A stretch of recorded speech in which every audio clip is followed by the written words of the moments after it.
Salman Al-Farisi kepada siapa? Saudaranya ini?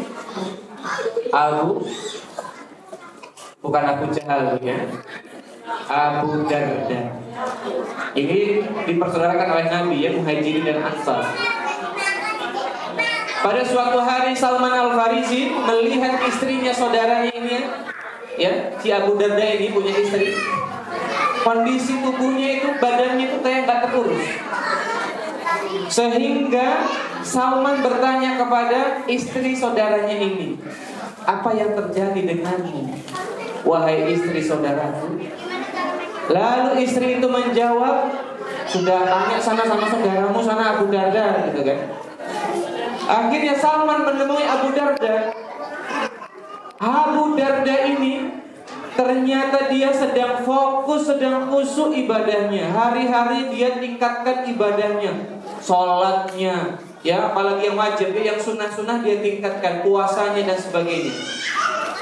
Sampai-sampai dia kurang maksimal ke keluarganya, kurang memenuhi hak dirinya untuk istirahat. Karena Salman menemukan di malam hari itu Abu Darda masih terjaga dan mengerjakan ibadah.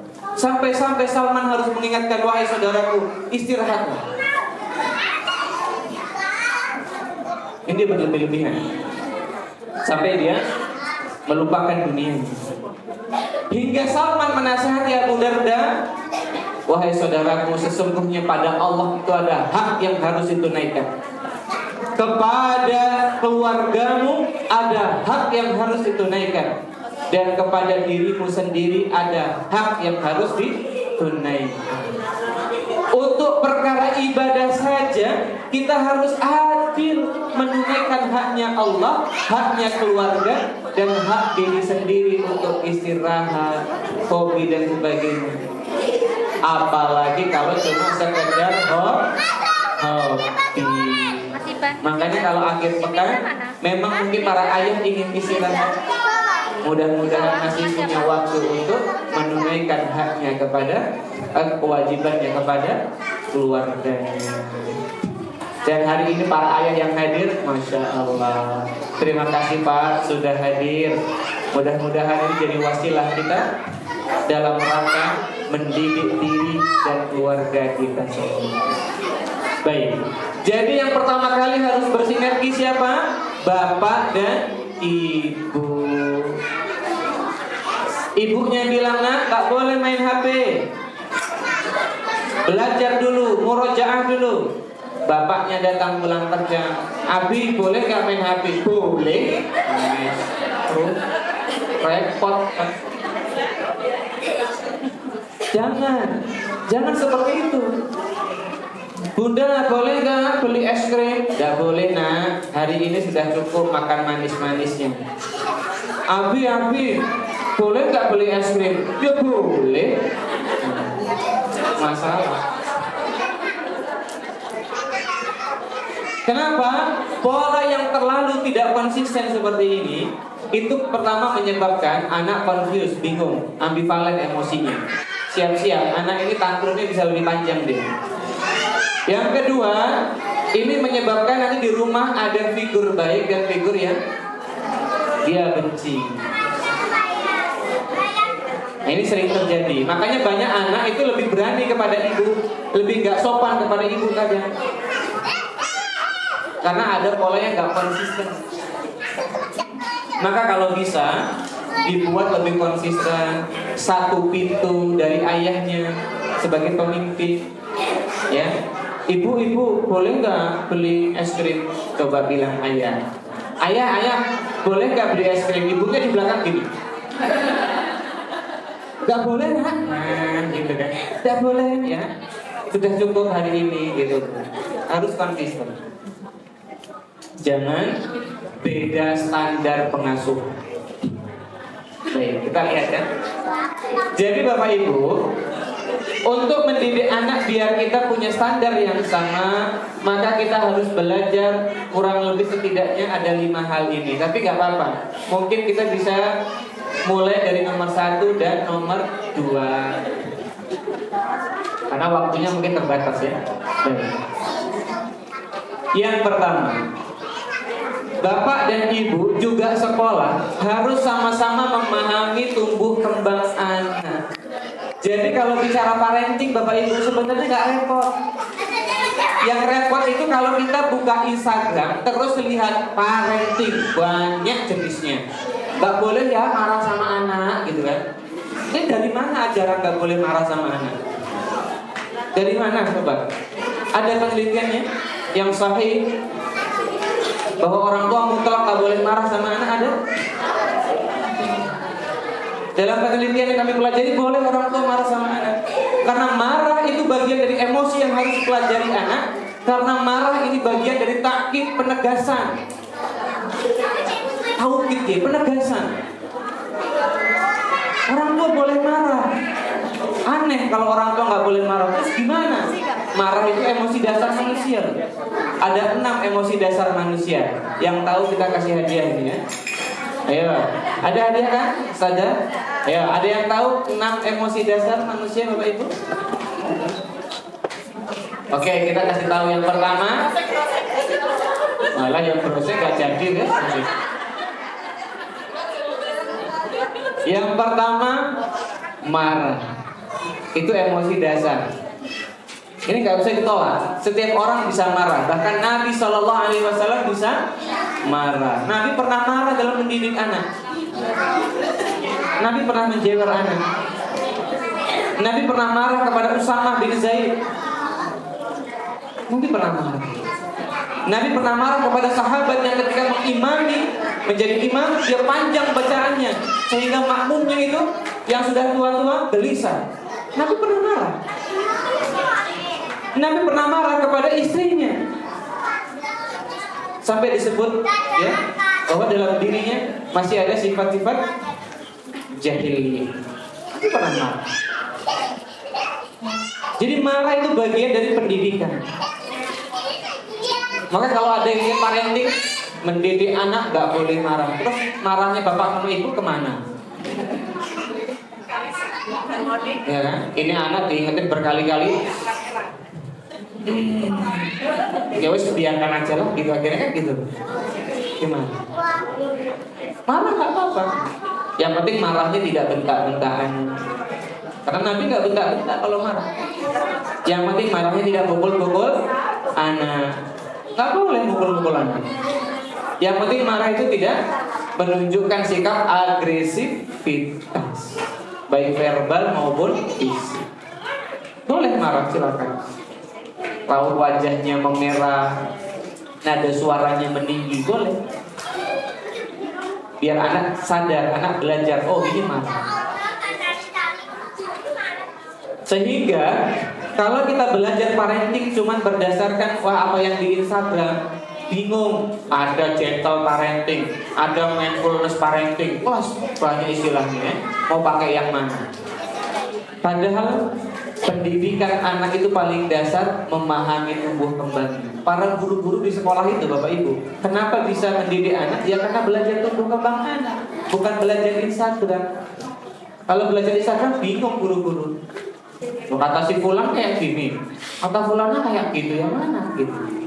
Banyak pertentangan di Instagram itu, di sosial media itu. Dan banyak di antara mereka itu bukan ahlinya di bidangnya.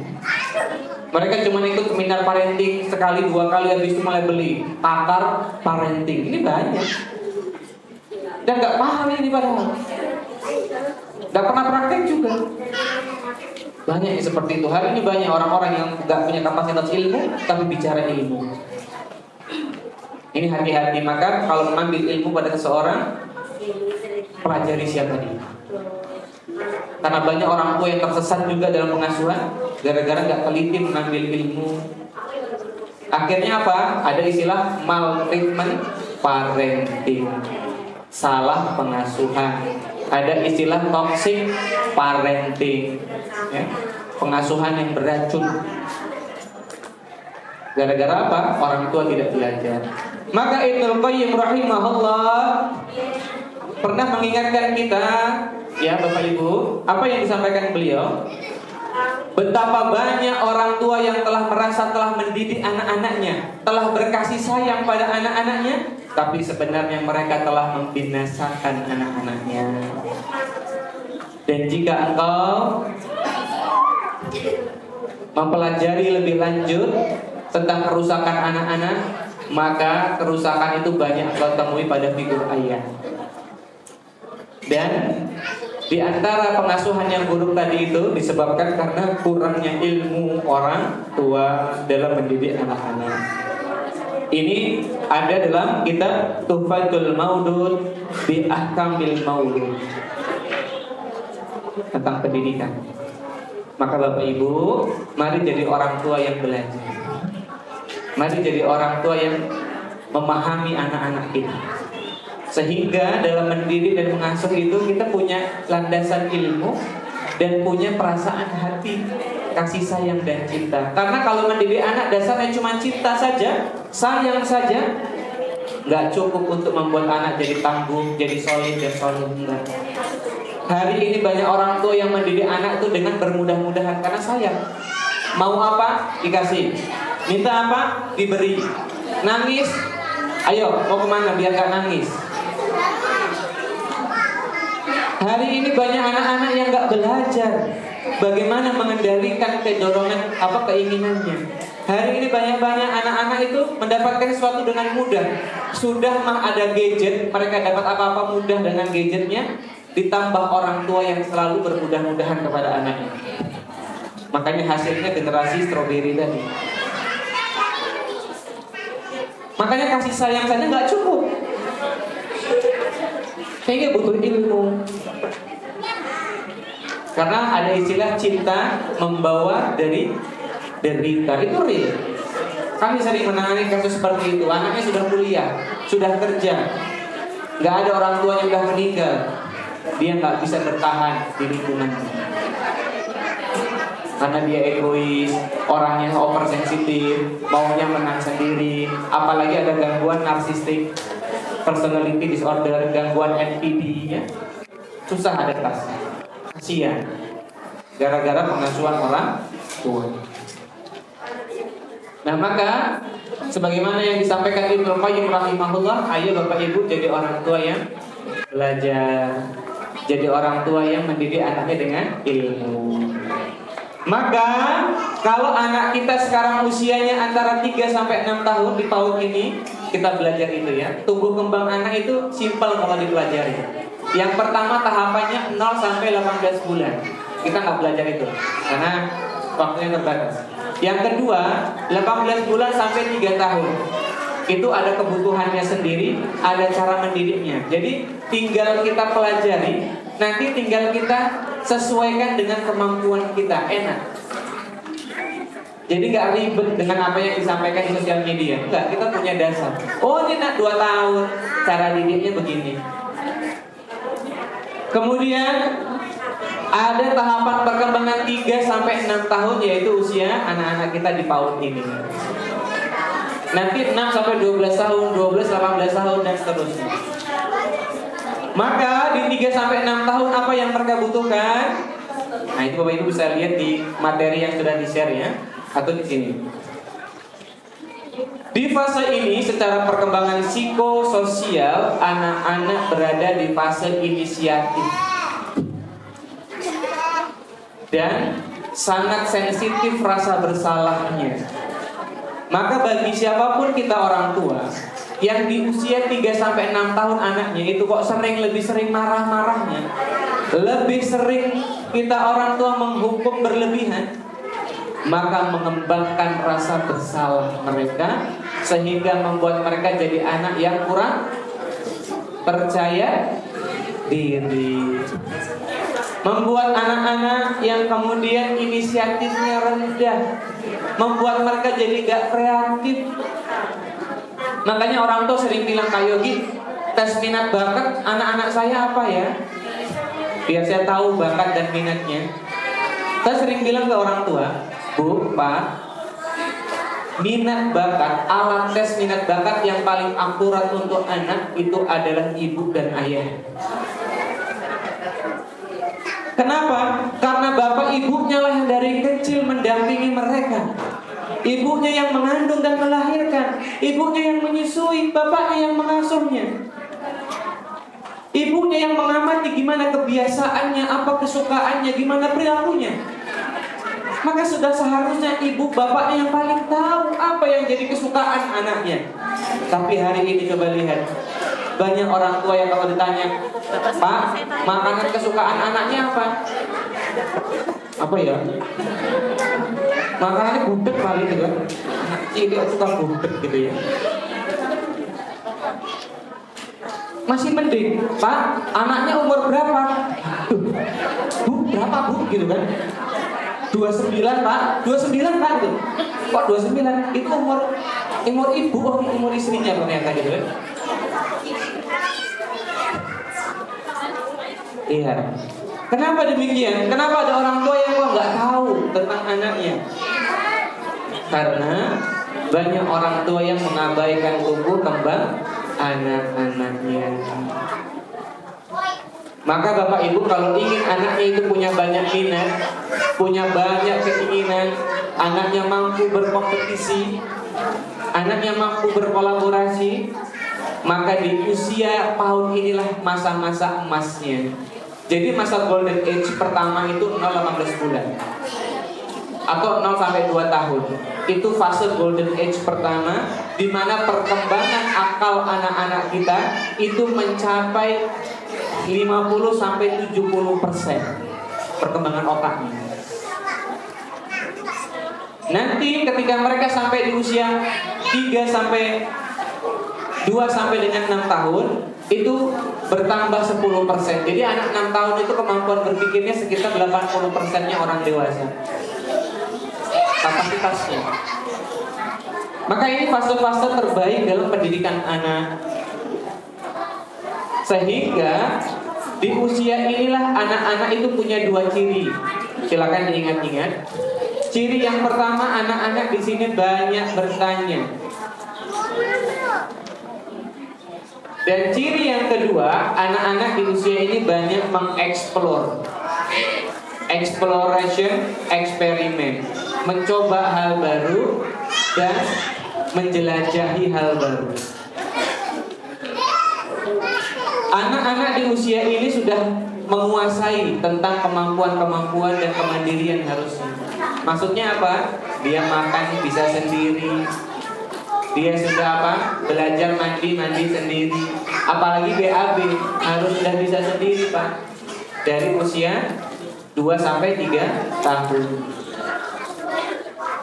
Itu namanya fase autonomi, fase kemandirian. 2 sampai 3 tahun itu pendidikan kemandirian. Maka di usia 3 tahun inilah kita sekarang tinggal ngajarin mereka untuk apa? Nyoba hal baru dan mempelajari hal baru. Kalau main, sukanya ditemani dan mereka suka menunjukkan perkembangan kemampuan mereka. Bila perlu bapak ibunya ngasih arahan, coba yang ini, coba kalau begitu, ini akan menstimulasi mereka. Dan inilah yang dilakukan di sekolah sebenarnya. Eksplorasi lingkungannya, eksplorasi teman-temannya, eksplorasi kemampuannya. Dan itu harusnya didukung di rumah juga. Makanya di usia 3 sampai 6 tahun gak masalah anaknya gak bisa baca, belum bisa berhitung gak masalah. Karena secara perkembangan anak, bahkan kalau benar-benar lihat di pendidikan, ini teman-teman yang belajar pendidikan, anak tuh belajar baca 7 tahun. Dan ini memang usia optimalnya dia baca, mengenal huruf. Tapi boleh alistung dari 3 tahun boleh, bukan dipaksa harus. Nanti ada usianya. Makanya anak-anak tuh kalau dididik sesuai usianya, mereka bisa shining, bersinar. Tapi kalau belum usianya dipaksa, ngopro. Contoh, anak masuk sekolah terlalu dini, itu bisa nggak semangat sekolahnya.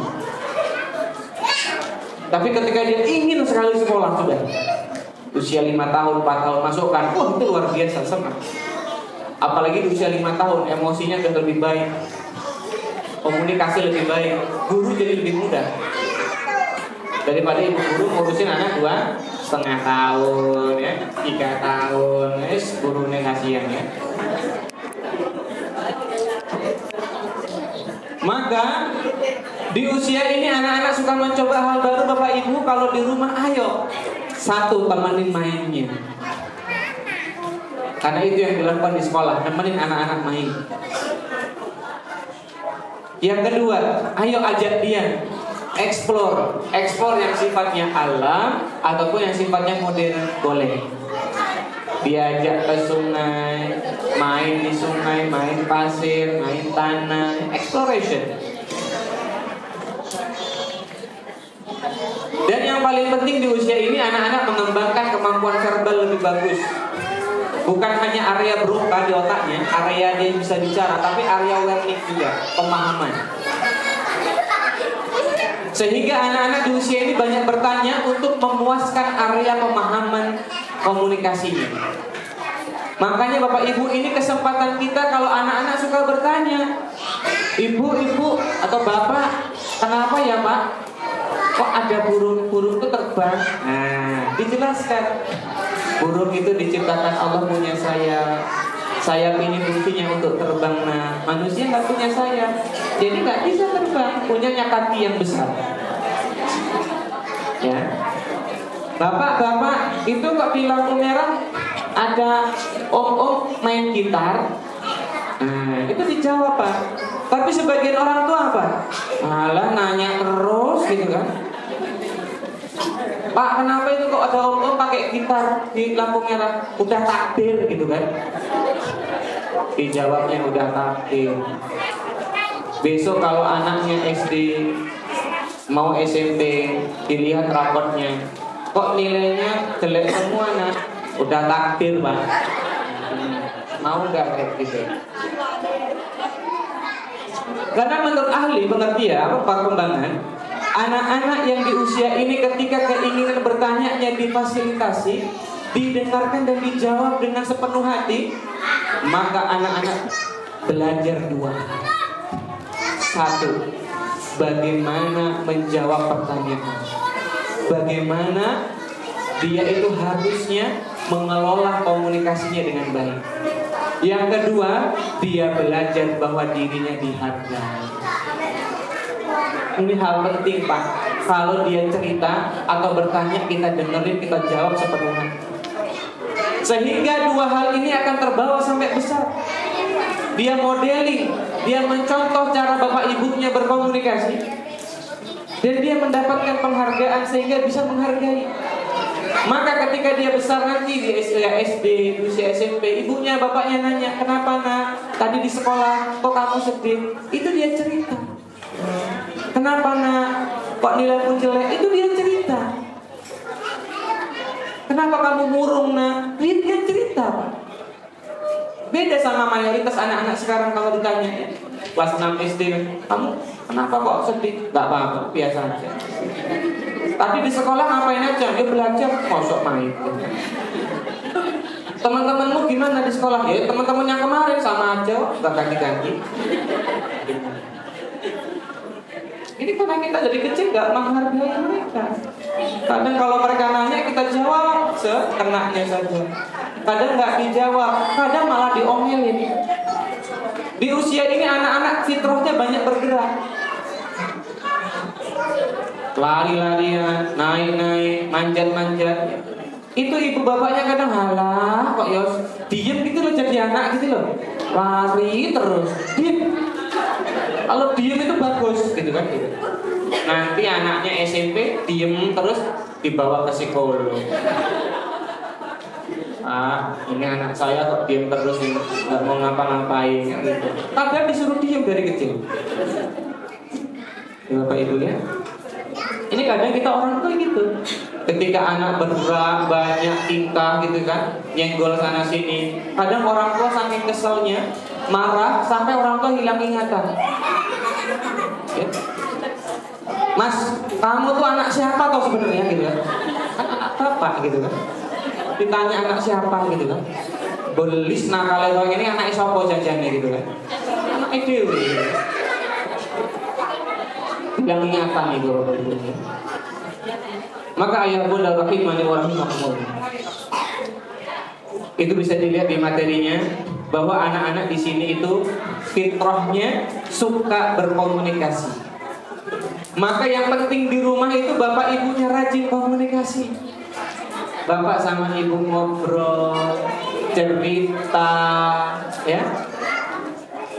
Bapak sama ibunya menunjukkan contoh komunikasi yang baik. Ini dikembangkan inisiatif ini. Ya. Anak-anak kita di usia ini suka mencontoh. Itu sifat fitrah dasarnya. Makanya dalam psikologi ada children see, children do. Itu yang dia lihat, itu yang dia lakukan. Dia belum bisa memproses akalnya secara lebih rumit, belum bisa. Belum bisa berpikir sebab akibat yang jauh. Bahkan berpikir benar salah aja susah. Dia belum paham karena fase perkembangan akalnya masih di pra-operasional. Belum bisa mengoperasikan sesuatu dengan detail, analisis yang bagus, berpikir abstrak, intuisi, belum bisa. Makanya anak-anak harus sering dicontohkan, dibilang berulang. Makanya aneh kalau ada orang tua anaknya masih PAUD, 5 tahun, 6 tahun, dia masih suka gangguin adiknya. Dia suka mungkin nyampur-nyampur barang-barang. Lipstik ibunya dipotekin, diulek-ulek. Ibunya bilang, "Nah, ibu tuh udah sering bilang loh sama kamu. Kok nggak ngerti-ngerti kamu itu gitu kan? Kamu kok nggak paham gitu kan gitu? Belum paham, Bu. Pelan-pelan. Adikmu tuh kalau diganggu, perasaannya sakit, mikir gitu loh jadi anak gitu kan. Kurang iso mikir, Bu, gitu ya. Ini harusnya ibunya yang mikir. Jadi di usia ini dia paling efektif dengan contoh. Yang kedua, paling efektif kalau ada motivasi eksternal. Apa itu? Reward, hadiah, punishment, hukuman. Itu yang memotivasi dia.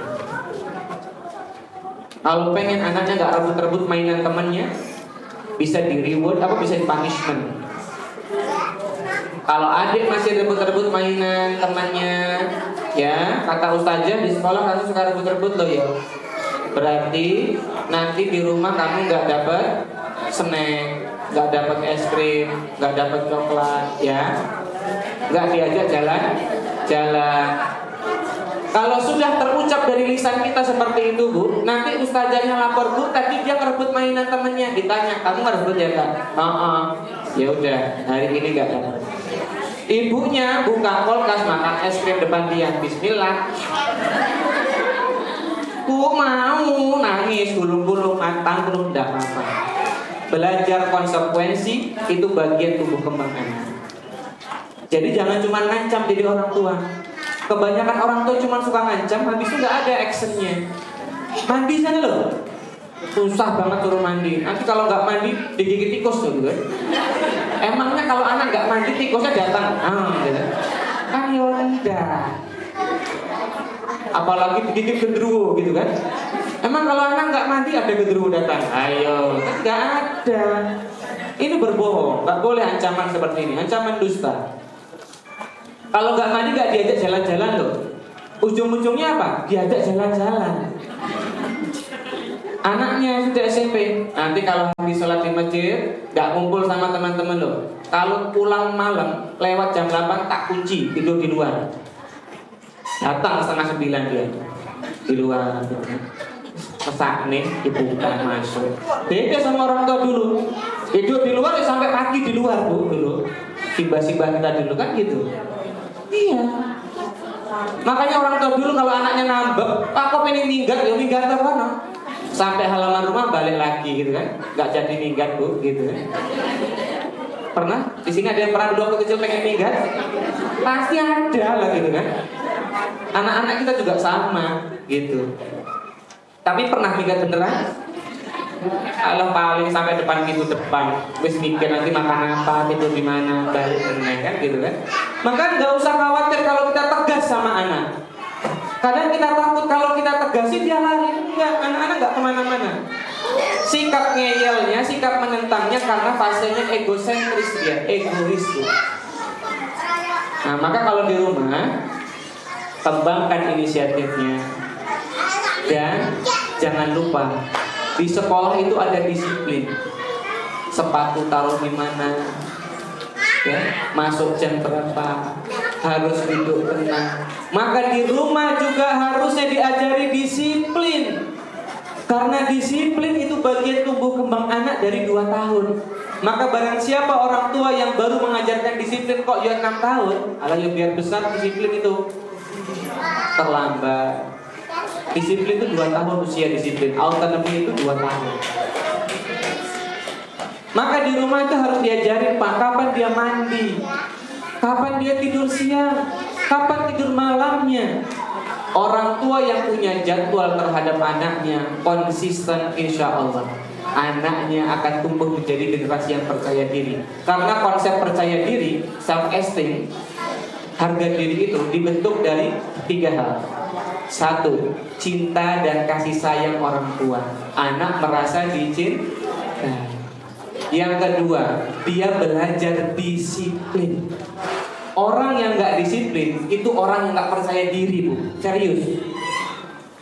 Contoh, bapak-bapak kalau naik motor atau mobil kok ya SIM-nya mati, kira-kira ke Jogja percaya diri gak itu? Karena udah pasti langgar aturan, gak disiplin. Siapapun kita yang gak disiplin susah untuk percaya diri. Dan siapapun yang disiplin dialah orang yang merdeka. Maka disiplin itu belajar kebebasan diri, bukan karena mengekang diri, enggak. Mengajari anak aturan itu mengajari mereka pola ketenangan dan kebebasan atau rasa aman. Maka orang tua yang bermudah-mudahan ya tidurnya terserah, terus makan terserah gitu kan, mandi orang mandi terserah gitu kan. Ini masalah. Apalagi kalau bapak ibunya sibuk, dua-duanya kerja, anak di rumah sama simbahnya. Wis tambah biasanya. Simbah itu apa-apa dikasih. Anak disuruh mandi gak mau, simbahnya mau maksa, anaknya lebih galak. Gitu, mbahnya gak tega. Atau yang di rumah sama pengasuh, sama aja. Kalau gak tegas, susah. Maka disiplin ketegasan itu fondasi dasar pendidikan. Gak apa-apa tegas sama anak.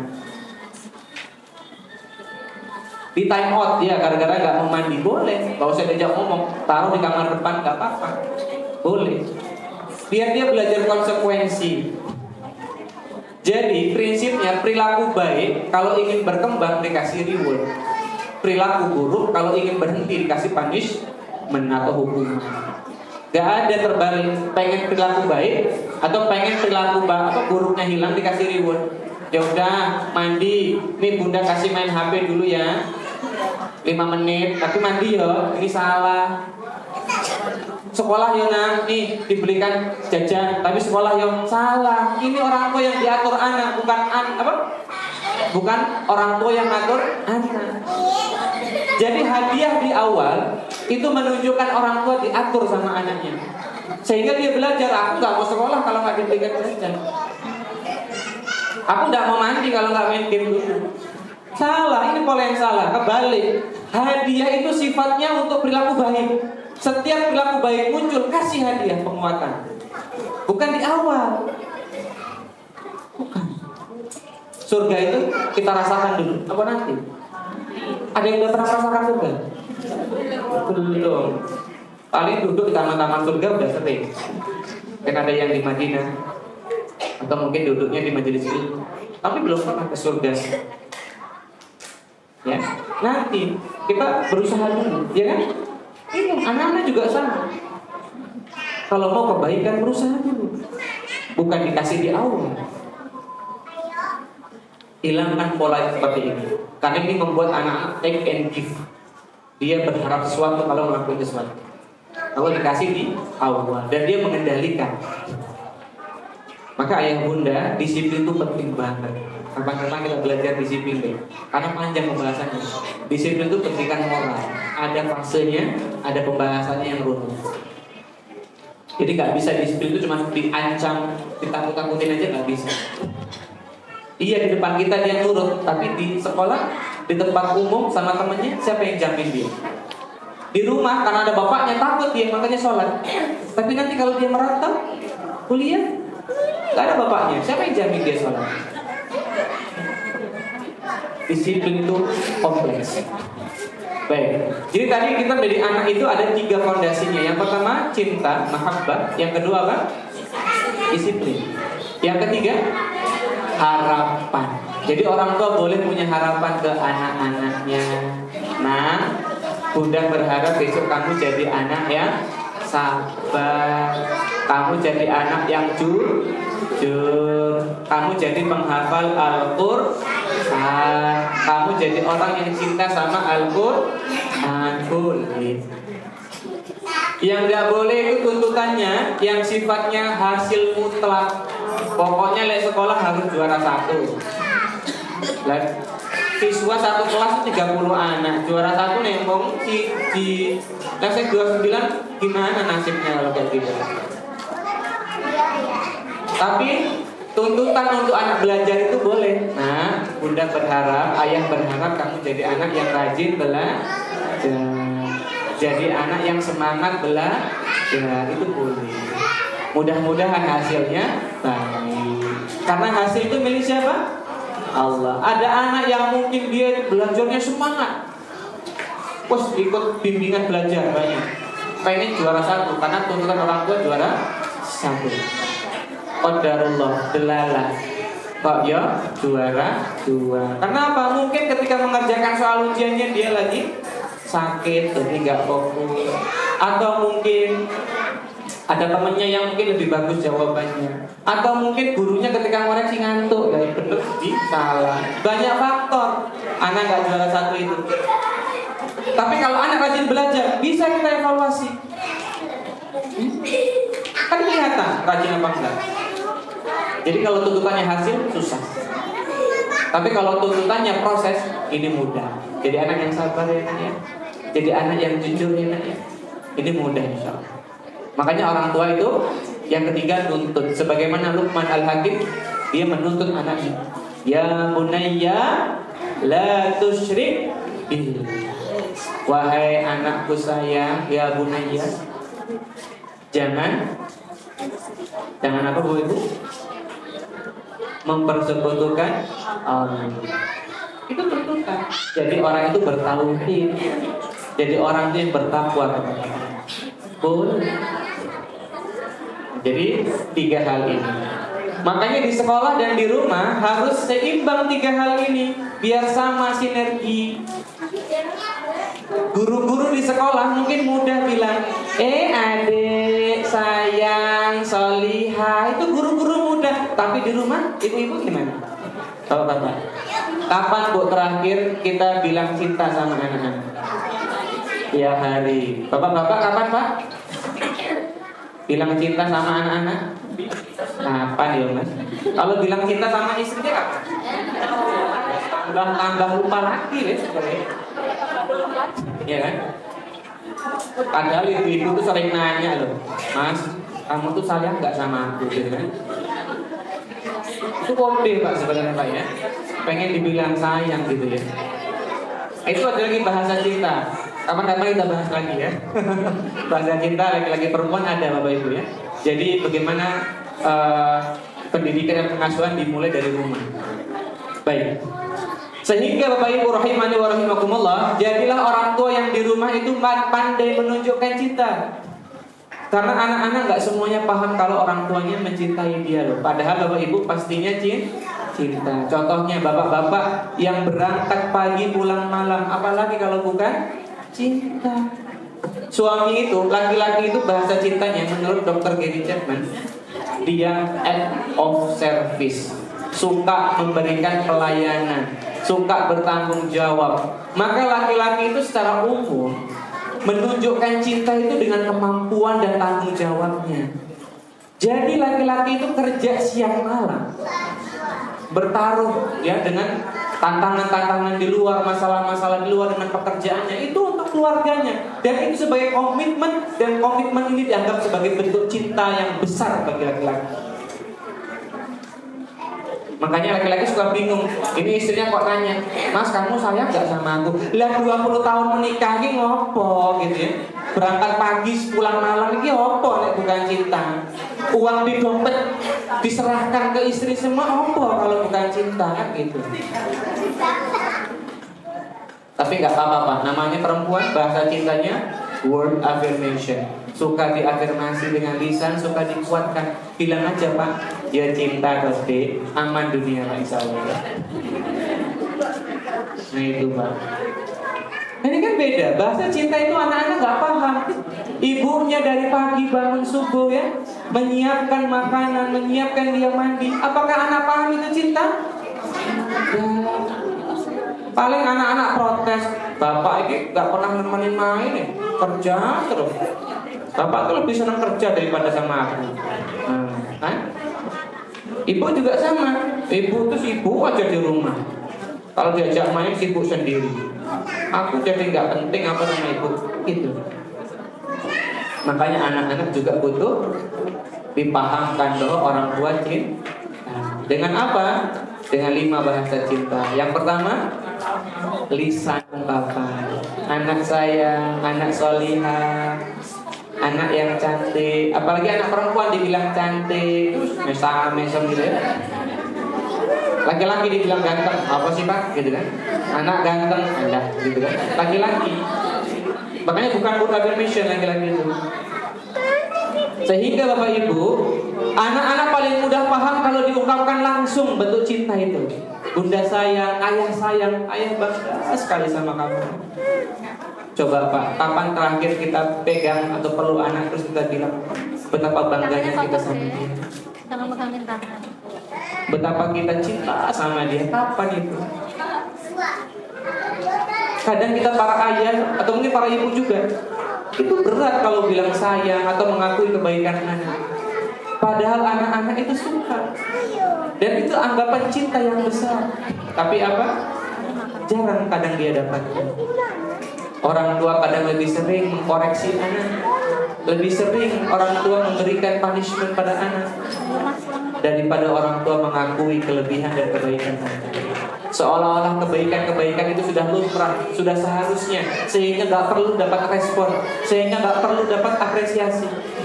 Padahal kebaikan bagi anak akan bertahan kalau itu diperhatikan dan diapresiasi. Bahasa cinta yang kedua, kontak fisik, peluk, cium, ya, diuyel-uyel, itu bahasa cinta. Makanya ada orang tua yang bilang, Pak Yogi, anak saya itu kalau udah besar gak mau lagi dicium, katanya malu. Betul Bu? Aslinya enggak.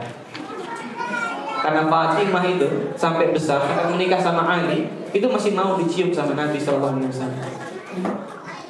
Gak ada masalah.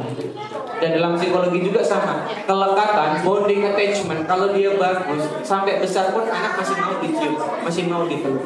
Biasanya mereka udah gak mau dipeluk, dicium itu karena sudah berjarak sama kita. Secara emosional sudah berjarak. Jarak interaksinya mungkin, kita lebih sering ngomelin, lebih sering marah ke dia, jadi berjarak terus itu. Makanya semakin besar anak, usahakan semakin dekat kita sama dia. Jangan sampai dia terlalu jauh. Karena gap emosional yang sudah besar itu lebih susah dibandingkan gap emosional yang lebih kecil. Silakan Bapak Ibu ya, dekati terus anak-anak yang sudah mulai beranjak besar. Jangan, udah besar biarin main sendiri, jangan. Tapi berusahalah untuk terlibat. Berusaha bikin kegiatan-kegiatan yang kita bisa bersama-sama mereka. Kita jalan bareng, main bareng, itu boleh. Bahasa cinta yang ketiga, hadiah. Kata Nabi SAW, tahadu, tahabbu. Orang yang saling memberi hadiah itu saling mencintai. Jadi gak apa-apa ngasih hadiah, tapi syaratnya kasih alasan. Tara, cilok 5.000, gitu kan? Karena kakak udah rajin sholatnya. Ayahnya pulang-pulang, Tara, ini ada es krim spesial buat adik sama kakak. Karena adik sama kakak, kata bunda rajin sholatnya. Kasih alasan yang baik, sehingga dia tahu perilaku yang baik itu dapat kebaikan dari orang tua. Hadiah membuat anak cinta sama orang tua. Makanya para ayah yang kalau pulang kerja suka bawa sesuatu, meskipun sederhana, itu suka dinanti-nanti sama anak. Bukan hanya anak, ibu-ibu juga gitu. Kok tangannya kosong? Kok nggak ada martabak? Nanti kopi dan sebagainya jadi terhambat ini Pak. Jadi harus ada yang dibawa ya Pak ya di tangannya.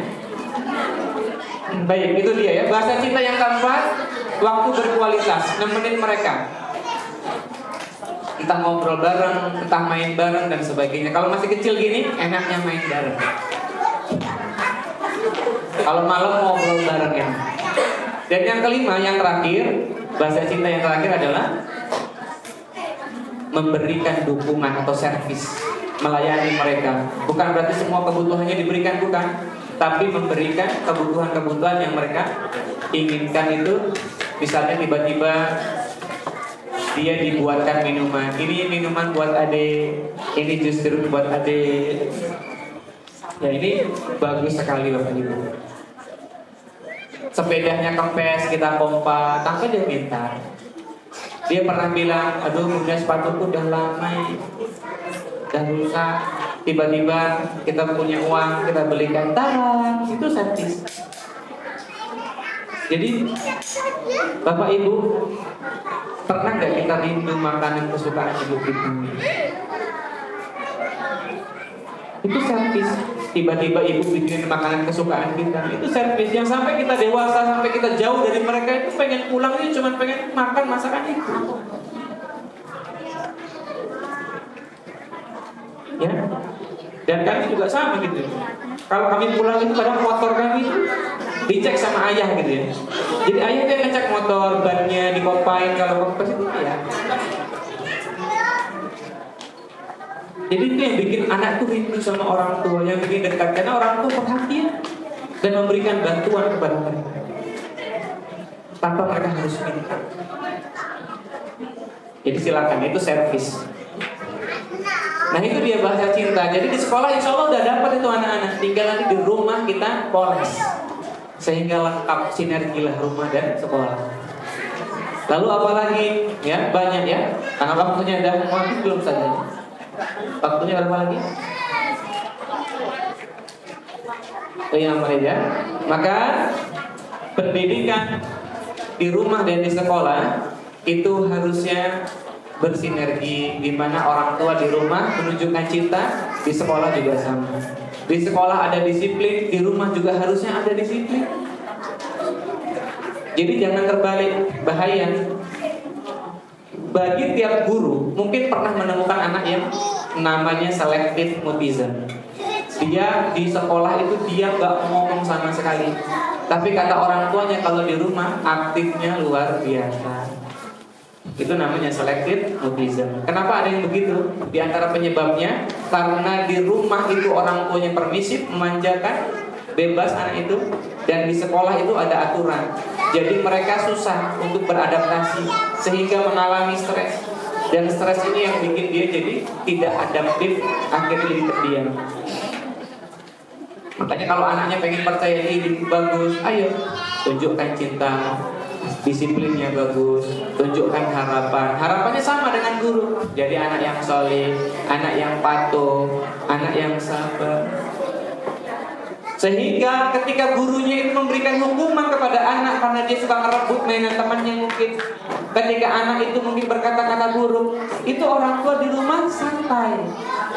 Oh iya, ini kan sudah sepakat kita, sinergi. Tapi kadang orang tua itu sekarang sensitif, gurunya ngasih hukuman dikit, nah kamu diapain? Dijauhkan sama bu guru. Ya udah sekarang kita ke Polres visum ya udah.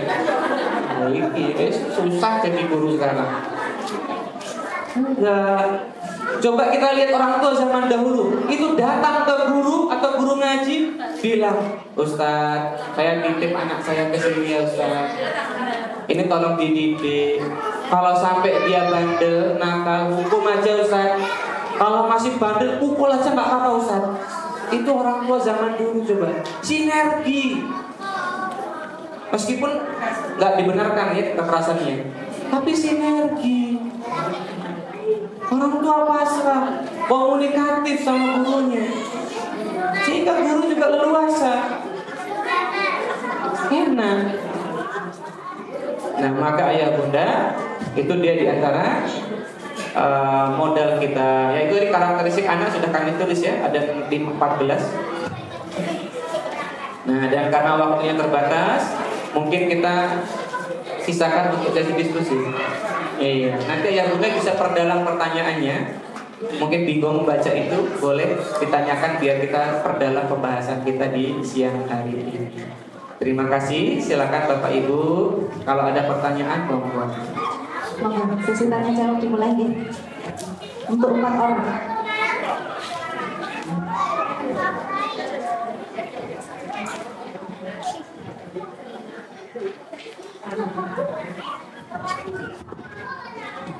Ya, assalamualaikum warahmatullahi wabarakatuh. Waalaikumsalam warahmatullahi wabarakatuh. Saya mau bertanya tentang bullying. Pencegahan bullying pada usia dini itu seperti apa? Dan jika terlanjur terjadi, sebagai orang tua kita tuh kepada anak harus seperti apa, dan sebagai pelaku bullying itu harus bagaimana gitu? Karena sekarang lagi warak ya. Mungkin auzubillah untuk anak-anak kita terhindar dari bullying. Terima kasih. Assalamualaikum warahmatullahi wabarakatuh. Waalaikumsalam warahmatullahi wabarakatuh. Oke. Langsung dijawab atau? Langsung jawab ya. Oke. Alhamdulillah. Mohon izin menjawab Bapak Ibu. Semoga Allah berikan kemudahan. Bullying. Bullying ini Bapak Ibu, ini sinergi sekolah sama rumah harus sama. Ini belum kayaknya luput pembahasannya. Untung ditanya. Udah ditulis bullying tapi belum ada pembahasannya. Bullying adalah kondisi di mana anak-anak kita mendapatkan perlakuan yang tidak menyenangkan, baik itu secara lisan, fisik, dan interaksi atau sosial. Misalnya, udah kamu jangan main sama Abdullah. Abdullah itu baru gitu. Kedua, yang pertama sekolah harus punya standarisasi penanganan bullying. Sekolah harus menyediakan kotak aduan. Sekolah harus berusaha untuk mengevaluasi anak-anak. Kalau TK PAUD, maka guru harus sering bertanya bagaimana perasaannya, hal yang tidak menyenangkan hari ini, ada masalah apa enggak. Sehingga itu nanti dikonfirmasi di rumah juga. Kalau bertanya kepada anak, pertama tanya perasaannya. Jadi jangan tanya gimana di sekolah tadi, gimana belajarnya. Itu kognitif. Belajarnya harus mikir, belajar apa tadi gitu kan. Terus lali ya gitu kan. Makanya anak banyak tak jawab. Tapi kalau tanya gimana perasaanmu nak, bahagiakah hari ini?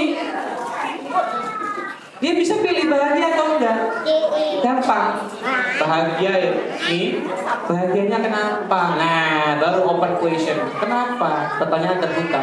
Satu, pertanyaan tertutup. Kedua, pertanyaan terbuka. Kalau nanya anak, kenapa kok bahagia? Habis tadi sama Ustazah dikasih hadiah. Nah, seneng deh ya. Sama Ustazah tadi main kejar-kejaran sama teman-teman. Wah. Anak belajar menghargai emosinya. Karena orang tua nanya emosi. Tapi selama ini orang Indonesia nanyanya apa? Gimana tadi belajarnya? Saya dihargai ya. Kognitif itu. Ya. Maka tanya perasaannya. Nanti itu bisa mengevaluasi apa yang dia rasakan. Ini lebih penting kalau sekolah. Baru kalau itu sudah digali apakah ada masalah apa enggak, baru ke kognitifnya. Tadi belajar apa? Itu caranya. Termasuk Ustazah juga. Hari ini bahagia adik, ya. Ada yang enggak bahagia. Bila perlu satu-satu. Kalau ditandai ini ada yang ditandai ini kayaknya dia korban gitu ya. Itu yang pertama, cara kita mengevaluasi. Yang kedua, bullying itu cara kita memberikan penguatan. Jadi bullying itu ada banyak karakter. Ada bullies, pelaku. Ada asisten bullies, asistennya yang suka membersamai. Kompornya ada lagi istilahnya kompor. Kemudian ada, ini kompornya. Namanya itu adalah ini. Ada istilahnya itu ya. Dia penguat. Jadi kalau ada bullying, cie gitu. Nah itu loh. Reinforcement kalau nggak salah namanya. Reinforce, dia penguat. Itu 3 nih yang berbahaya kalau di sekolah. Makanya di sekolah bukan hanya menangani pelakunya, tapi reinforce-nya juga. yang suka ayo gitu. Tahu nggak, Abdullah suka loh sama Siti, cie gitu kan. Ini reinforce. Nggak boleh, harus dihentikan reinforce seperti itu. Jangan ya Dek ya, gitu. Karena kemudian karakter lagi yang berikutnya korban. Lalu yang kelima ada bystander. Bystander itu yang ini yang harus dikuatkan. Selain menguatkan korban untuk tangguh, orang tua perlu atau guru di sekolah perlu menguatkan bystander. Bystander itu adalah orang yang menyaksikan tapi dia mau membantu. Karena ada yang cuma menyaksikan tok. Diam aja, nggak ngapa-ngapain aja. Tapi ada yang menyaksikan, dia bantu. Nggak boleh kayak gitu. Nah, ini bystander. Maka sekolah harus membekali adik-adik, kalau ada temannya yang suka mukul, suka menghina, ngajak yang buruk, diingatkan, dibela itu yang dipukul, ya. Ini perbuatan zalim, nggak boleh ya, perbuatan buruk. Ajari anak berani untuk ini, bukan berani memukul, tapi berani membela. Ini bystander harus dikuatkan. Karena dari 30 anak biasanya kan pelaku dan asistennya paling 2-5 orang. Sisanya 25 orang ngapain gitu kan gitu. Ini harusnya jadi bystander. Kalah itu 5 orang sama 20 orang aja. Maka ayah bunda, para ustazah, bystandernya dikuatkan terus. Topik pembahasan bullying harus diingatkan terus di sekolah. Dan orang yang melihat bullying harus jadi nahi mungkar, mencegah kemungkaran. Ini prinsip Islam. Hari ini banyak orang tuh cari aman, nggak mau. Kadang di rumah juga sama. Ini ada temanmu ribut-ribut, kamu melipir aja, nggak usah ikut-ikutan gitu. Ini masalah. Iya. Ajari anak di rumah kalau ada orang yang zalim, nak, meskipun bukan kamu pelakunya, bela dia. Sampai besar tuh prinsip. Hari ini kita boikot Palestina misalnya, ada orang nggak usah. Ngopo di boikot. Kan ada kayak gitu kan. Ini nggak punya prinsip. Bela saudara kita. Mungkin kita sekarang bisanya sedekah ke sana, bisanya boikot, dilakukan. Jangan jadi pengecut. Ngajarin menghindar tuh kadang ngajarin anak jadi pengecut. Kalau dia baik, ayo ajari dia kebaikan. Bahkan untuk korban, ajari melawan nggak apa-apa. Kalau kamu dipukul 1 kali, balas sekali, nah. Jangan balas 2 kali, itu zalim. Apa diajari membalas? Kalau dia dizalimi boleh. Jangan diajari nerimo aja, nerimo yang patuh. Akhirnya dimanfaatkan uang terus. Jangan ajari mereka agresif juga untuk mempertahankan dirinya. Karena bullying itu kadang itu pembiaran kok. Jadi bullying itu bukan hanya karena ada niatan pelaku, tapi bisa jadi karena adanya kesempatan. Waspadalah. Itu Bapak Ibu ya. Dan yang berikutnya yang keempat, sekolah harus jadi lembaga yang komunikatif, terbuka, tidak menutup-nutupi. Dan orang tua harus jadi orang yang responsif, bukan yang reaktif. Gampang kepancing, gampang marah. Anaknya tadi dibully, langsung ke sekolah bawa Kapolres, bawa kuasa. Ini kuasa hukum saya ini gitu kan. Nantang, mengintimidasi sekolah. Ngapain? Enggak, kita nih partner. Bu guru di sekolah anak-anak tuh partner. Tugas kita yang harusnya mendidik anak bukan bu guru. Mereka itu sudah membantu loh. Kalaupun mereka punya kekurangan yang manusiawi, komunikasikan saja. Mereka itu jasanya baik. Kita merasa udah bayar kok. Gak seberapa bayaran kita dibandingkan ilmu kesabaran mereka. Maka jangan merasa kita itu orang tua yang paling besar. Kita yang harusnya butuh guru. Karena kita ngerasa nggak bisa mendidik sendiri, ternyata kita butuh guru, butuh lingkungan yang menyediakan pendidikan, bantuan untuk anak-anak kita. Maka hargai mereka yang di sekolah. Komunikasi, yang sekolah juga sama. Jangan jadi sekolah yang defensif, menutup-nutupi, terbuka aja. Masalah bullying itu bukan masalah kecil. Kematian ancamannya. Kalau anak-anak tahu, mungkin gak kematian, tapi apa? Trauma. Kami dulu pernah menangani kasus, ada satu anak perempuan, ini PAUD, umurnya 5-6 tahun. Itu mendapatkan pelecehan seksual dari temannya laki-laki yang berjumlah 6 orang. Apa pelecehannya? Di alat kelaminnya dimasuk-masukin pensil, pulpen, penghapus. Sekolahnya nutupin. Ketahuan sama kami di waktu itu kami masih di puskesmas. Masalah. Sekolah terbuka, apa adanya. Ada komite dilibatkan, ini gimana? Bukan ditutup-tutupi. Dan orang tua mungkin orang sekolah menutupi karena tadi ada orang tuanya reaktif gitu kan. Nanti hello guys, anaknya saudara saya ini malah dilecehkan seksual di sekolahnya. Nggak usah gitu, reaktif. Diviralkan di Surakarta, info Surakarta kayak gitu kan, info Sukoharjo, info Solo, info Jogja, apa aja gitu kan. Jangan selesaikan internal. Tapi dia karena belum tentu itu butuh untuk diviralkan. Walaupun sekarang istilahnya no viral, no justice. Nah begitu kalau untuk bullying. Insyaallah barakallahu fikum. Ada lagi pertanyaannya? Ada lagi? Masya Allah. Kok tambah banyak ya? Kita buka simpan. Kita sampai jam 4 sore tuh Bu ya? Iya.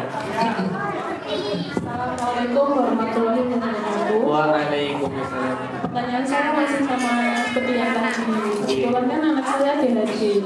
Kalau disuruh belajar dulunya itu ya gak susah. Terus kalau misal diajarin disuruh fokus ya itu menambahkan huruf itu biar tidak mungkin makanya susah sekali untuk belajar. Assalamualaikum warahmatullahi wabarakatuh. Waalaikumsalam warahmatullahi wabarakatuh. Ibu tahu dari mana ADHD? Pernah periksa?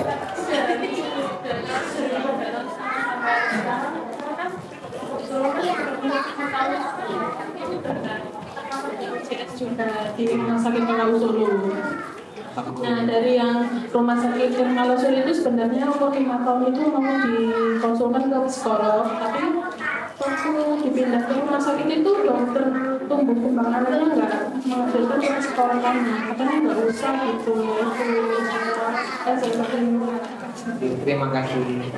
Iya, kalau anak-anak kita mungkin ada spektrum, terdiagnosis spektrum ADHD. ADHD itu kan ada beberapa tipe. Ada yang tipe attention-nya defisit, ada yang tipenya hyperactivity-nya, ada yang tipenya impulsivitasnya aja. Ada banyak bedanya. Dan itu kalau bisa memang pemeriksaannya bertahap. Dan itu bisa tercover kok layanan bantuan bisa. Apalagi kalau di Solo, di Sukoharjo itu ada rumah sakit yang memang ada poli tumbuh kembangnya lengkap. Kalau di Jogja kan memang ini ya, di puskesmas saja sudah cukup baik poli tumbuh kembangnya, karena ada psikolognya di sana ya, lengkap. Jadi bisa pemantauan rutin. Insya Allah ADHD itu kalau dia treatmentnya tepat, itu insya Allah akan ya tidak kelihatan bedanya sama anak-anak pada umumnya. Nah bagaimana kalau anak-anak ADHD? Memang betul, kalau memang dia tipenya attention deficit, apalagi tipe lengkap, sudah fokusnya terbatas, aktif juga dia. Nah ini gimana? Memang fokusnya bukan target pengasuhan kita bukan dia untuk menguasai dan bisa. Begitupun sekolah. Apa targetnya? Targetnya dia belajar eksplorasi sensoriknya. Jadi nanti kalaupun terapi ada terapi SI namanya, sensori integratif. Tapi kalau enggak, apakah harus ke psikolog? Dan juga kalau kita bisa di rumah, kita bisa menyediakan banyak itu, mulai dari fasilitas untuk dia main pasir, main lumpur, ya mainan-mainan yang banyak, membuat pokoknya dia nggak bisa diam memang. Jadi paling itu kalau bisa 1 menit 2 menit udah luar biasa, ya. Nah, maka ciri ADHD sama anak yang aktif, kalau cuma aktif itu ditanya, kamu ngapain? Aku mau ini, mau buat ini, dia bisa jawab. Kalau ADHD nggak bisa. Ngapain? Gitu pokoknya kita jawab. Nah, maka solusinya itu di rumah itu tidak apa-apa kalaupun tidak belajar kognitif dulu, karena bukan masanya kognitif, tidak apa-apa. Yang penting dia pandai komunikasi dulu, diajari fokus memahami dan mengungkapkan. Yang kedua, udah Bu, explore aja sensoriknya tadi, diajak kemana, main kemana, nggak harus mahal kok ya. Kita nggak harus ke wahana bermain yang mewah-mewah, enggak ya. Kita ajak ke sawah aja bisa ini dia. Ya. Nggak apa-apa. Di lapangan itu susu lari nih, tak fokus gitu kan. Di lapangan kita ya duduk, nggak apa-apa, capek kok gitu ya. Dia lari ke sana kemari, habiskan energinya, biarkan dia explore. Kalau ADHD gitu dulu. Kemudian yang ketiga, nanti program fisiknya. Misalnya kita sudah mulai program latihan berenangnya kalau ada tempat berenang. Kalau nggak ada ya udah lari, coba lari sampai sana. Yang penting bisa dia target sampai sana. Gitu. Jadi ada target, belajar. Yang ketiga belajar target. Targetnya fisik dulu. Mungkin dia belajar. Kalau makan bisa ya. Makan sendiri atau harus suapin masih? Bisa, tapi kalau buah sama sekali semua jenis sayuran dia mau. Kalau buah itu sama sekali nggak mau. Nggak apa-apa. Nah, yang penting bundanya tadi setiap hari dia harus stimulasi dan habis energinya. Dan kalau mau lebih bagus ya memang kita sering entah 3 bulan sekali ya itu kontrol. Biar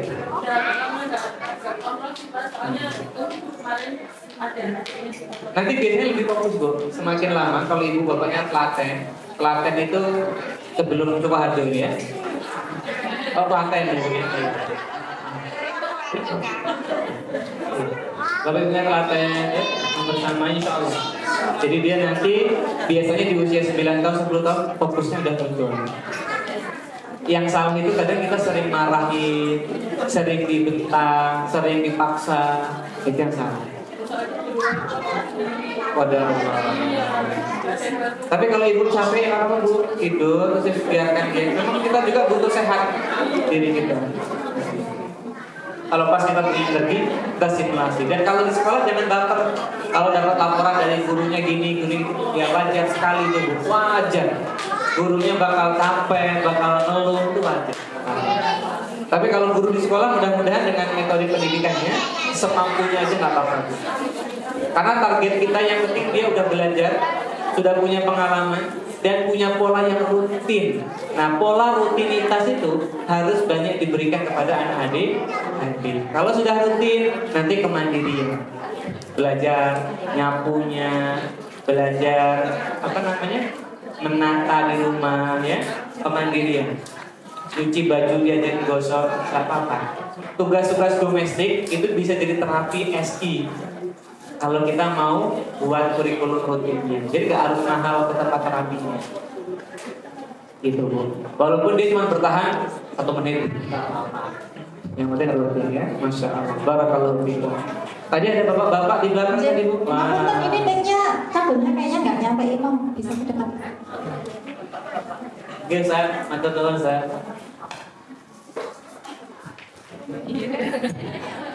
Masya Allah.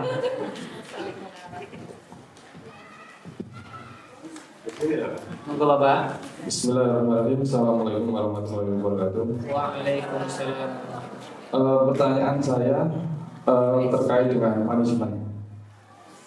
Saya mau bertanya, apakah sistem pendidikan yang diajarkan di zaman Rasulullah bisa kita terapkan di zaman sekarang? Saya beri contoh, misalnya saya pernah ikut majelis ilmu, sistem pendidikan yang diterapkan Tante Rasulullah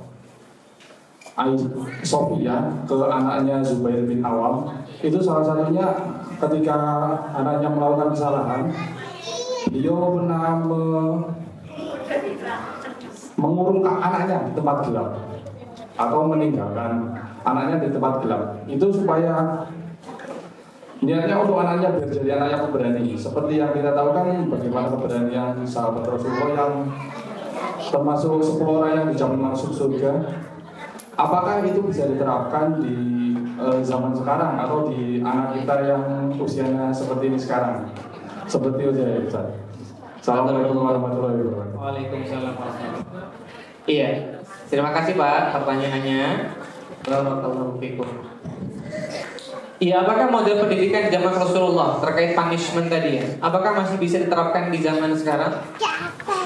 Iya, selama itu dia sahih menurut apa yang terjadi ya, baik itu dilakukan Nabi Shallallahu Alaihi Wasallam ataupun para sahabat, ya, para tabi'in, ini generasi terbaik kan itu. Maka itu bisa diterapkan di zaman sekarang. Tapi itu ada pengkhususan. Kadang kita harus belajar. Kalau ada sebuah hadis, ya, kadang kita nggak bisa mentah-mentah menerapkan hadisnya, karena ada syarahnya hadis-hadis itu. Ya, dan cara mempelajari hadis juga ada ilmunya, ya. Misalnya mustalah hadis. Nah, untuk perkara ini Bapak Ibu, tadi yang Bapak tanyakan mengenai dulu pernah, ya, ada sahabat yang dikurung atau anak kecil yang dikurung tempat gelap. Kalau yang ditanya apakah anak boleh dikurung di tempat yang gelap, untuk anak 3-6 tahun itu di psikologi boleh. Tapi kalau apakah itu ada di zaman Nabi, wallahu a'lam. Kami belum pernah mempelajari hadisnya, belum pernah mendengar. Yang pernah kami dengar itu adalah ketika, kalau tidak salah, sahabat Ibnu Abbas dalam mengajar itu pernah mengurung, diikat pakai rantai anak itu, pernah. Tapi itu pembahasan para ulama panjang, itu khusus, kondisi khusus yang tidak bisa kita umumkan. Nah, jadi kalau untuk mempelajari mengenai punishment, hukuman, tentu saja apa yang ada pada Nabi, apa yang ada pada sahabat, ada yang pada para tabi'in, para ulama, itu baik. Kita bisa mencontohnya. Tapi kita perlu mempelajari lebih jauh. Nah, untuk punishment sendiri boleh. Dan punishment itu kan fungsinya konsekuensi. Maka kalau yang ditanyakan apakah punishment di masa Nabi itu boleh, ya kalau selama itu nggak bertentangan dan hadisnya sahih, silakan dipraktekkan. Kita sudah mempelajarinya, tidak masalah. Toh yang di psikologi sekarang itu banyak juga kesamaan yang ada di Islam. Misalnya Nabi mendidik anak-anak penuh cinta dan kasih sayang. Itu dalam psikologi juga sama, dasarnya cinta kasih sayang. Nabi disiplin kepada anak-anak, terutama pendidikan adab. Di psikologi juga sama, disiplin. Artinya boleh diterapkan. Yang hukuman juga sama. Boleh menghukum anak? Boleh. Kak, saya pengen menghukum anak itu kalau ngeyel saya kurung di depan, boleh. Asalkan ini bukan yang menjadi utama. Sering-sering, enggak. Karena dalam sebuah hadis, dalam kisah-kisah terdahulu juga kita nggak mendapati bahwa para nabi, para sahabat itu mendidik anaknya ya gitu, ya sering dihukum kan, enggak.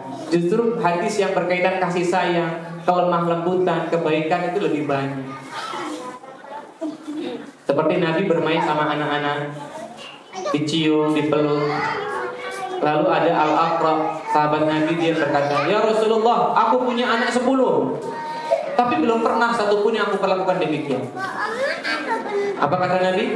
"Man la yarham, la yurham." Barang siapa yang tidak menyayangi, maka dia tidak akan disayangi. Dalam hadis yang lain, ya, tentang perkara kasih sayang juga sama. "Laisa minna," bukan golongan kami. "Man lam yarham saghirana wa yuwaqqir kabirana." Bukan golongan kami, kata Nabi. Barang siapa yang tidak menyayangi yang lebih kecil dan tidak menghormati yang lebih tua, maka silakan diamalkan, bagus. Kalau yang kecil, anak-anak kecil dihukum, itu boleh time out namanya, Pak. Dia disuruh di kamar, gak diajak ngomong, itu boleh. Dikunci kamarnya boleh nggak? Sesekali boleh aja. Tapi kita jangan tinggalkan dia jauh-jauh, gitu ya. Dikunci di kamar, kita pergi ke alun-alun gitu kan ya. Nggak boleh, Pak. Boleh. Ayo, kakak nurut nggak? Kalau nggak nurut nanti di time out di sana, itu boleh. Tapi ini bukan yang sering dilakukan. Jadi hukuman itu hukum asalnya boleh. Nah, yang penting tidak membahayakan anak-anak kita secara fisiknya, secara kejiwaan. Ini nggak boleh. Demikian kalau memaknai hukuman. Jadi hukuman yang boleh untuk anak-anak 3-6 tahun apa? 1. Diambil kenikmatan. Dia tadi nggak diajak jalan-jalan, nggak dikasih kue, nggak dikasih hadiah, nggak dikasih screen time waktu bermain gadget, itu boleh. Yang penting sebelumnya udah kita rutinkan, kapan sih dia main HP-nya, kapan dia dapat snacknya, kapan dia diajak jalan-jalan, itu dalam sehari itu udah ada agendanya. Jadi kalau kita mau menghukum dia enak. Ya udah, berarti nanti sore gak diajak jalan-jalan lah ya. Oh, gitu kan? Ya makanya makan dulu sekarang yang banyak. Ya udah makan, gitu kan. Dan kalau dia langsung makan, ya udah Pak, nanti sore gak usah diajak jalan-jalan. Kita pergi keluar, dia di rumah mungkin sama simbahnya, atau sama yang bantu di rumah, atau sama ibunya di rumah, kita jalan sama kakaknya gitu. Boleh. Sama adiknya. Nangis gak apa-apa. Itu hukuman buat dia. Jadi hukuman yang pertama mengambil kenikmatan. Yang kedua boleh dengan mengambil kasih sayang. Kita cuekin. Tapi sebelum mengambil kasih sayang, syaratnya orang tua harus banyak menunjukkan cinta. Perhatian, sering nemenin anak main ya, sering diajak seru-seruan. Sehingga kalau ayah ibunya dia nggak mau ngomong sama dia, itu akan terluka dia, akan sadar, akan tersiksa. Tapi kalau selama ini kita orang tua jarang main, jarang menunjukkan cinta, ya jarang bareng, ya udah ayah bunda diam, seneng anaknya, gitu kan malah, bukannya hukuman tapi malah seneng. Makanya membangun cinta itu penting, karena penarikan cinta itu hukuman yang menyakitkan. Dalam Islam ini dihajar. Ada sahabat yang pernah nggak diajak ngomong selama 50 hari. Siapa dia? Ada yang tahu? Ada sahabat yang pernah dihukum, dihajar, gak diajak ngomong selama 50 hari. Nah itu boleh, dikasih hukuman yang semisal itu boleh. Nah, maksudnya kita ngambil cinta, tapi gak sampai 50 hari juga ya kalau anak-anak ya. Ini khusus kondisinya. Nah sehingga Bapak Ibu rahimani wa rahimakumullah, monggo. Hukuman dia ditaruh, dikurung ya, di kamar, itu boleh, tapi bukan ini yang sering dilakukan. Karena kalau sering jadi trauma. Dan kurung anak itu kalau bisa gak lebih dari 20 menit. Ya di bawah itu ya, mungkin 5 menit, 10 menit ya. Itu sekedar peringatan buat dia, sekedar konsekuensi buat dia. Wallahu ta'ala. Cukup? Satu lagi udah masak. Satu lagi.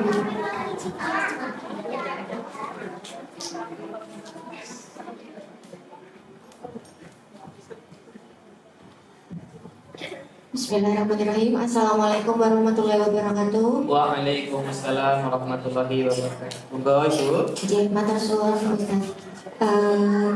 Sebelumnya terima kasih atas ilmu yang sudah di-sharing, insyaallah berkah untuk kita semua.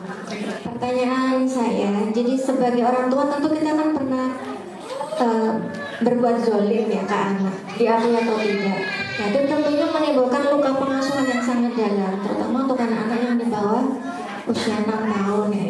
Nah, bagaimana cara menyembuhkan luka pengasuhan itu sehingga nanti ke depannya di masa dia remaja atau dewasa tidak teringat kembali, supaya mereka nanti diharapkan juga menjadi orang tua yang lebih baik dari diri kita saat ini. Lalu yang kedua, perlukah kita mendidik anak dengan ancaman, meskipun dengan secara halus seperti tadi, misal nanti kalau nggak mau makan, bunda nggak mau nemenin main loh, itu anak berasa terancam ya sebenarnya. Mungkin lebih adakah cara lain yang lebih ke arah menumbuhkan cinta sehingga anak itu oke, bunda, adik mau makan karena bunda baik gitu misalnya, atau bagaimana caranya yang lebih mendekatkan dia sehingga tumbuh kesadaran dari dirinya sendiri, bukan dari luar gitu. Terima kasih Ustaz. Assalamualaikum warahmatullahi wabarakatuh. Waalaikumsalam warahmatullahi wabarakatuh. Masya Allah ya. Terima kasih pertanyaannya, bagus. Ini kita bahas sebentar ya bunda sebelum kita akhiri ya. Yang pertama, tadi ada 2 pertanyaan ya. Yang terakhir tadi tentang bagaimana, apakah ada bentuk treatment motivasi yang sifatnya internal, bukan yang eksternal, untuk anak-anak di bawah 6 tahun. Yang kedua, bagaimana menghilangkan luka dari mungkin kesalahan yang pernah kita lakukan kepada anak.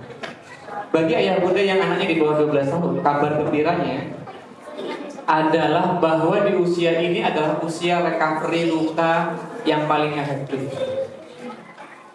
Jadi setiap orang tua, sekalipun yang ngomong juga ini ya, siapapun kita tuh gak sempurna. Apalagi Kak Yogi ya. Ya, ini banyak bicara, ini banyak salahnya ini ya. Orang yang banyak omong tuh banyak salah biasanya ya. Baik, semakin banyak bicara tentu harus berhati-hati. Jadi mohon maaf kalau ada kesalahan. Maka ayah bunda, siapapun kita pernah salah dalam pengasuhan anak ini. Mungkin kita pernah marah sama anak, kita pernah menghukumnya berlebihan, kita pernah membentak, mengabaikan, gak peduli sama dia, mungkin pernah. Tapi itu bukan menjadi akhir dari segalanya. Karena ketika anak-anak masih ada di fase optimalnya 0-12 tahun, inilah fase recovery mereka yang paling optimal. Silakan, mungkin dulu pernah marah, pernah menyakiti anak, maka solusi yang paling awal bertaubat kepada Allah. Kita akui itu kesalahan kita, kita akui itu berlebih, kita terima kesalahan itu, lalu bertaubat, bertekad tidak mengulanginya lagi. Yang kedua, minta maaf sama anak. Maafin bunda ya nak ya, dulu pernah bunda marah sama kakak ingat ya? Maaf ya.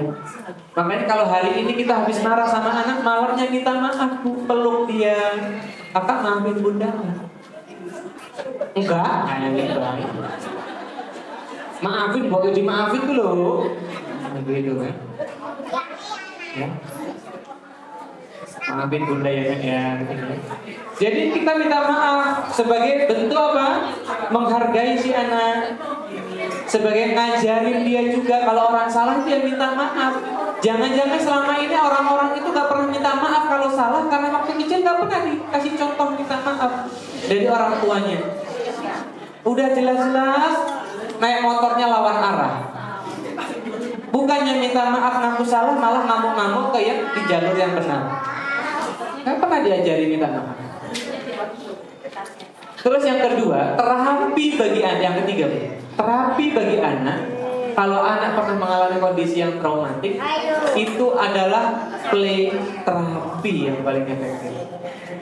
Ketika kita punya waktu berkualitas, ada interaksi di situ, anak merasa comfort, nyaman, maka inilah kita sedang proses terapi namanya. Karena hal yang berkualitas, hal yang nyaman, itu akan membentuk skema baru, apalagi di sistem memorinya, di beliefnya, di sistem belief, sistem kepercayaan dia itu kebentuk skema yang baru. Di memorinya, memori jangka panjangnya kebentuk sebuah ingatan yang baru, yang itu menekan ingatan lamanya terus ke dalam sampai dia lupa. Memang gak pernah hilang ingatan itu, tapi dia akan tertekan, jadi gak muncul lagi. Nah, anak-anak yang sering trauma, ada inner child, karena gak ada ingatan yang berkesan apa. Jadi yang buruk itu yang muncul terus. Jadi sistem memori ini FYI gitu ya. Memori manusia itu ternyata menurut penelitian itu nggak ada yang hilang. Yang ada itu dia itu terhambat atau blocking memori. Makanya ada amnesia. Amnesia juga ada yang parsial, yang kadang ingat balik, kadang enggak, atau sebagian hilang yang parsial itu. Dan amnesia itu kan kalau nanti ada kondisi tertentu, kalau di sinetron itu kejeduk gitu kan, balik lagi kan. Nah, itu bukti kalau memori itu nggak hilang, Mbak Ibu. Maka nggak hilang, yang ada dia tertutup. Makanya anak-anak kalau belajar Al-Quran, dia sudah pernah hafal itu nggak hilang, hanya ketutup. Kenapa ketutup? Nggak pernah di-recall, nggak pernah di-murojaah. Hilang ada. Kalaupun orang nggak ingat itu blocking memori namanya. Terhambat dengan hal yang lain. Misalnya trauma itu bisa membuat orang blocking memori juga. PTSD, orang Jogja dulu Merapi erupsi, wah kondisinya sangat menyakitkan, dia mengalami trauma, itu bisa blocking memori juga, trauma yang berlebihan. Nah jadi Bapak Ibu, kalau masih anak-anak kita ajak main mobil-mobilan, gitu, ketawa, diajak bercanda, gitu, tembak, dia senang, dikejar-kejar, ya. Kita ajak kemana, dia ketawa, dia nyaman sama kita. Ini terapi. Dan itu yang dilakukan oleh psikolog di tumbuh kembang anak. Ngajakin main. Dulu waktu kami masih sering terapi anak-anak, dia sering ngajak main, ngajak gambar, ditemani. Happy dia ketawa, nanti hilang dia lupa dia sama traumanya. Insya Allah. Yang kedua, ada nggak cara memotivasi anak itu dengan motivasi internal, nggak diancam-ancam? Boleh nggak sih ngancam-ngancam anak? Kalau ditanya boleh nggak ngancam-ngancam anak, jawabannya boleh. Boleh. Bingung juga orang tua kalau nggak boleh ngancam anak. Dan ancaman itu bagian dari kesepakatan. Biar anak belajar kesepakatan. Jadi dia punya pola belajar kesepakatan. Besok kalau dia buat kesepakatan sama orang, yang harus ditunaikan. Makanya tadi yang nggak boleh itu cuma ancaman kosong. Itu nggak boleh. Orang tua ngancam apa tapi nggak ditunaikan, ini yang nggak boleh, dilarang. Ayo, nggak diajak ini loh. Ayo, nggak boleh ini loh, nggak boleh. Tapi kalau ancaman itu ditunaikan, boleh. Dia malah belajar disiplin dan konsekuensi. Jadi di antara aspek pembentukan disiplin, dia belajar konsekuensi. Dan konsekuensi adalah salah satunya adalah ancaman, kesepakatan. Dan boleh sekolah kalau nggak ada ancaman juga repot. Gimana? Ya, ayo kalau nggak tenang belajarnya, ya kan, kesepakatannya dibuat aja. Nanti adik-adik nggak dapat ini, ya kan boleh. Sama, kita manusia juga sama kok. Kalau nggak sholat, apa ancamannya? Ya, murkanya Allah. Itu ancaman dan boleh. Khauf dan roja itu boleh untuk anak-anak. Nah, tapi ingat, untuk mengancam anak, kan itu kan fungsinya mendatangkan, mengaktifkan emosi takut, fungsi ancaman, dan boleh. Jadi manusia itu kata para ulama, dalam hidupnya, apalagi dalam ibadah, itu harus ada khauf dan roja, takut dan harap. Harapan itu karena dia dapat motivasi, dapat kebaikan, hadiah. Khauf karena dia adanya ancaman, rasa takut. Makanya kalau ada model pendidikan, dia bilang nggak boleh ngancam anak, bertentangan dengan itu, nggak boleh. Dan psikologi pun nggak ada kok ahli psikologi yang bilang nggak boleh ngancam anak. Itu yang ada tuh yang ya kan di pakar-pakar parenting itu, yang nggak jelas dia asal usulnya dari mana. Serius, ini karena kami teman-teman itu ya, kalau dia pakar parenting belajar benar itu bagus. Tapi ada yang orang tadi cuman dia malah paling cuman ahli TikTok gitu, ahli TikTok. Habis itu malah beli dia pakar parenting. Itu kadang sering begitu. Terus dia bikin nggak boleh mengancam anak. Loh, dari mana dasarnya? Dalam Islam boleh, dalam psikologi boleh. Dia pakai teori yang mana? Teori dia udah riset belum? Kalau mau ilmiah, gitu. Marah sama anak nggak boleh, dari mana? Nggak ada, boleh. Ini hati-hati, banyak subhat. Jadi mengancam anak boleh. Karena ancaman bagian dari mendatangkan khauf. Dan ini membuat anak hati-hati. Dan dalam teorinya Holberg, itu teori moral, pendidikan disiplin, pendidikan moral pada anak di bawah 6 tahun itu justru banyak punishment daripada reward. Kenapa? Alasannya satu, akal mereka masih egois, me and my want. Mereka belum tahu apa yang diinginkan lingkungan, kondisi lingkungan, apalagi empati sama lingkungan belum tahu. Makanya kalau menuntut anak 6 tahun untuk sadar, muncul kesadaran, oh itu kayak menuntut sesuatu yang sulit. Tapi bisa, bukan berarti gak dia sama sekali, tapi sulit. Nah, maka karena egosentris itu, dia egois, dia cenderung pada perilaku buruk. Contohnya kalau pengen sesuatu, dia ngambil, gak izin, gak bilang, dia rebut. Dia suka maksa, dia suka semaunya karena hanya menuruti dorongannya, belum aktif akalnya. Jadi egois, maka disebut egosentris.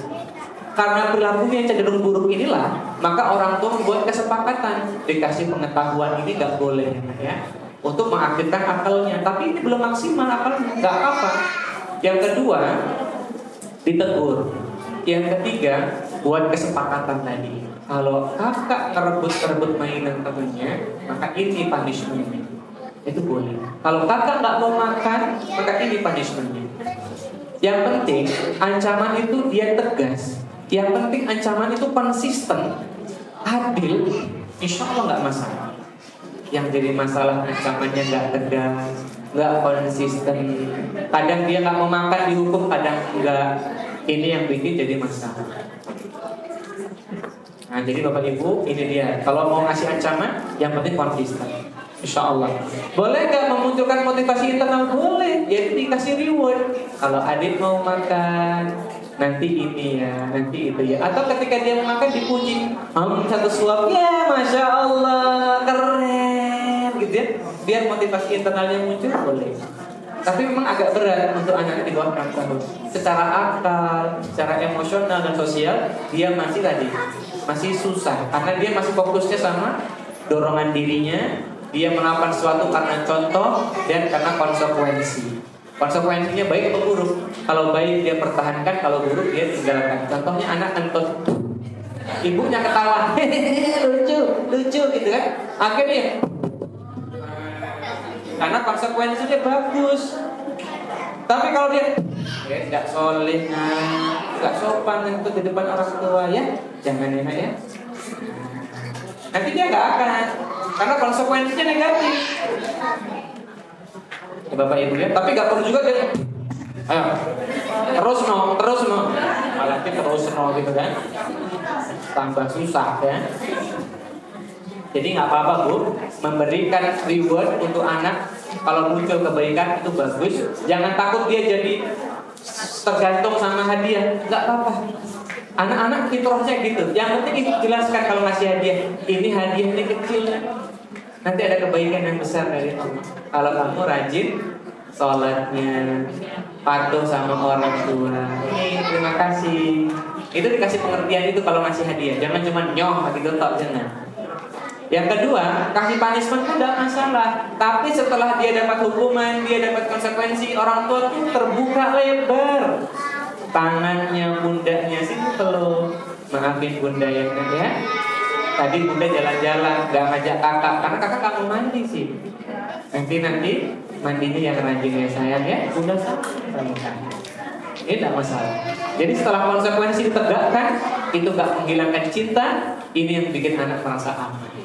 Dan dia belajar tanggung jawab. Kalau kita biasanya kan kalau habis mukul puas gitu kan. Gitu, anak nggak dipeluk, nggak diapa gitu kan. Nanti giliran malam baru maafin bunda ya. Anak yang nggak paham gitu kan. Gitu. Baik. Mungkin demikian Bapak Ibu yang bisa kita pelajari hari ini. Mohon maaf banyak kesalahannya, banyak kurangnya. Mudah-mudahan ini menjadi motivasi, semangat kita untuk menjadi orang tua dan pengajar di sekolah, sehingga kita lebih tercharge kembali, lebih siap kembali, dan tentunya lebih semangat untuk membersamai pasangan kita, utamanya pasangan dulu, baru anak-anak. Barakallahu fikum. Kita tutup dengan doa kafaratul majlis. Subhanakallahumma wa bihamdika asyhadu an la ilaha illa anta astaghfiruka wa atubu ilaik. Wassalamualaikum warahmatullahi wabarakatuh.